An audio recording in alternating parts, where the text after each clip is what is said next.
Hey guys, welcome back to another video.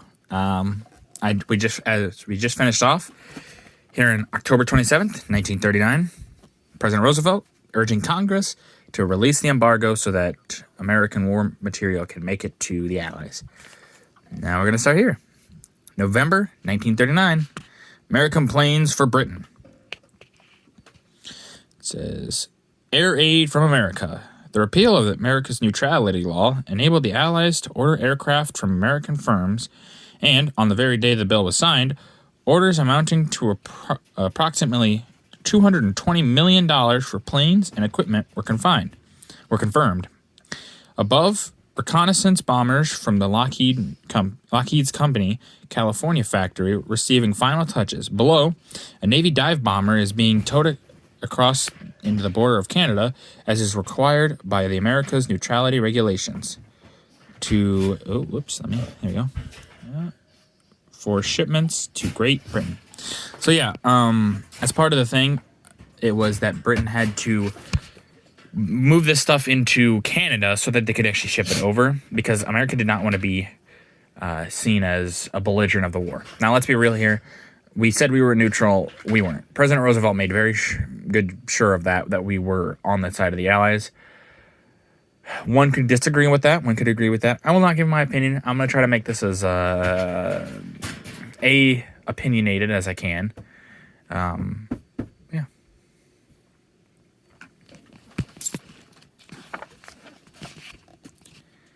The Munich Beer Hall. Munich Beer Hall explosion. And this goes over to this page too. November 8th, 1939. Give a nice picture of it. It says Adolf. I'm not going to say the rest. There's Adolf. And there's the destruction of the building. It says attempt on the life of Funny Mustache Man. On November 8th, Funny Mustache Man unexpectedly decided to attend a meeting held in the Birkenbeller, a beer hall in Munich, to celebrate the anniversary of the German Putsch of 1923. After making a violently anti-British speech, he left the building at 9:15 p.m., together with all the more important of the German personalities who had accompanied him. 20 minutes later, a bomb, which had been concealed in one of the supporting pillars, shattered the building, causing the ceiling to collapse on the assembly, which included many of Funny Mustache Man's earliest supporters. 9 people were killed and more than 60 injured. The German authorities accused the British Secret Service of responsibility for the plot. Large rewards were offered for information, and workmen who had prepared the hall and others arrested. But whether this was a genuine attempt on the Führer's life or another stunt to increase his popularity, we may never know. Funny Mustache Man is seen speaking on the left, and damage done by the bomb is seen above. So here he is speaking, and here's the destruction. Now, yes, many people believe this was, as they put it just now, a stunt so that he could jail any opponents that he thought to himself. Now, if this was a real case of, the British Secret Service, which it's possible it could have been, I tend to believe it was him that did it, because it would make sense. The facts would lead you to thinking that, but yeah.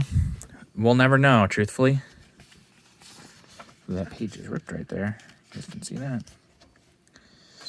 Okay, we'll do this last 2 pages. Fighting the UBoat Menace, November 1939. End of a German submarine. Despite all of Germany's efforts during the first months of the war, her U-boats were never able to enjoy their success of the last war. New methods of detection enabled the Royal Navy to take a steady toll of underwater raiders. In the early months, Germany lost an average of 3 submarines a week. Most were lost without a trace. But In some cases, British ships were able to rescue the crews. These pictures show a U-boat forced to surface, picture above, and boats picking up the survivors. It's very interesting. Yeah, the German U-boat strategy in the First World War had a lot more success. In the second one, not as much. Radar is, or I guess sonar, I guess at this point, but radar is the main culprit for that. Just how it is. So they had some early success, but it didn't last. Not really. And this is the last page. Fugitives from a New War. November 30th, 1939. Russia declares war on Finland. After consolidating her gains in Poland, Russia, for strategic reasons, made certain territorial demands on Finland, and when these were refused, launched her army and air force against that small country. Bombs fell on Helsinki, the capital, and other towns on the first day, and a stream of refugees fled across the frontier into Sweden. The pathetic picture above shows a sorrowing Finnish family taking the last look at their homeland before the train bears them into exile. You know, I know they probably are sad, but they don't look very sad. But yeah, the Soviet war on Finland is very unfortunate. It didn't need to happen, but Stalin obviously had ideas of grandeur.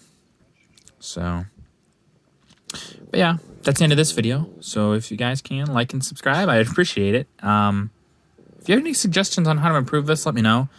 I'm kind of new to this, so I know this isn't the best quality or anything like that, but if you guys have any suggestions, I'm sure many of you are way better at this than I am. I would appreciate them greatly. So yeah, thank you.